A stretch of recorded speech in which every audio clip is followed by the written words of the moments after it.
তীব্র তাপদাহ অব্যাহত রয়েছে চুয়াডাঙ্গায়। গত 3 দিন ধরে দেশের সর্বোচ্চ তাপমাত্রা রেকর্ড করা হয়েছে এই জেলায়। টানা তাপদাহে অতিষ্ঠ এখানকার জনপদ। হাসপাতালে বাড়ছে গরমজনিত রোগীর সংখ্যা। এতে বিপাকে পড়েছে নিম্ন আয়ের শ্রমজীবী মানুষ। এদিকে তীব্র তাপদাহে জনসাধারণকে সচেতন করতে হিট অ্যালার্ট জারি করেছে জেলা প্রশাসক। শহরের গুরুত্বপূর্ণ এলাকায় মাইকিং করে পথচারী ও এলাকাবাসীকে সতর্ক করা হচ্ছে। খুব প্রয়োজন ছাড়া বাড়ির বাইরে বের হতে নিষেধ করা হচ্ছে।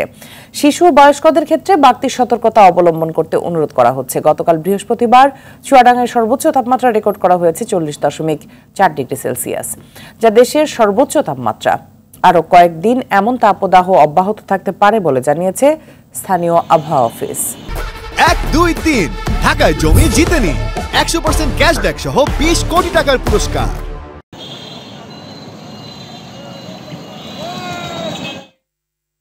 এই মুহূর্তে চুয়াডাঙ্গা থেকে সরাসরি যোগ দিচ্ছেন সহকর্মী জহির রাহেন সোহাগ। জহির, তীব্র দাবদাহে এলাকার কি পরিস্থিতি দেখছেন?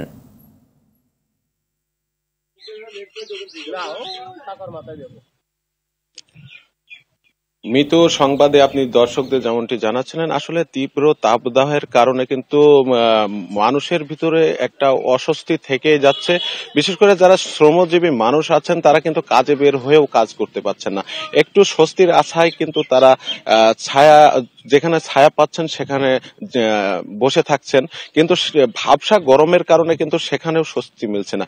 আমি একটু যদি দেখাতে চাই, আমার পিছনে দেখবেন যে অনেক শ্রমজীবী মানুষ আছে, কিন্তু তারা কাজের ফাঁকে কিন্তু একটু স্বস্তির আশায় ছায়াযুক্ত স্থানে তারা জায়গা করে নিয়েছেন, কিন্তু এই ভাবসা গরমের কারণে এখানেও শান্তি নেই বলে তারা জানিয়েছেন। আজকের তথ্য যদি একটু বলি, আজকে সকাল 9টায় কিন্তু আবহাওয়া অফিস ইতিমধ্যে 33 ডিগ্রি সেলসিয়াস তাপমাত্রা রেকর্ড করেছে। তবে এটা সর্বশেষ বিকেল 3টায় সর্বোচ্চ তাপমাত্রা রেকর্ড যেটা করা হবে সেটাই সর্বশেষ তথ্য আবহাওয়ার পাওয়া যাবে।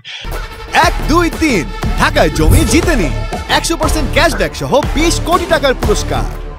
আর তীব্র তাপদাহের কারণে কিন্তু জেলা প্রশাসন ইতিমধ্যে হিট অ্যালার্ট জারি করেছে পুরো জেলায়। এক্ষেত্রে কিন্তু যে গুরুত্বপূর্ণ স্থানগুলো আছে জেলার, সেখানে কিন্তু জেলা তথ্য অফিস মাইকিং করে জনসাধারণকে এবং পথচারীদের সতর্ক করছেন যেন খুব বেশি প্রয়োজন ছাড়া বাড়ির বাইরে বের না হতে। বিশেষ করে বয়স্ক এবং শিশুদের ক্ষেত্রে বাড়তি সতর্কতার কথা বলা হচ্ছে।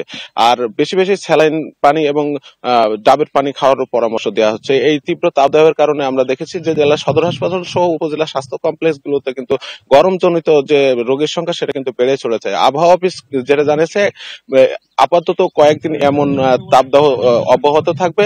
বৃষ্টির কোনো সম্ভাবনা নেই বলেও আবহাওয়া বার্তায় বলা হয়েছে। তো মৃত্যু এই ছিল চুয়াডাঙ্গা থেকে আমার কাছে আপাতত সর্বশেষ। ধন্যবাদ আপনাকে।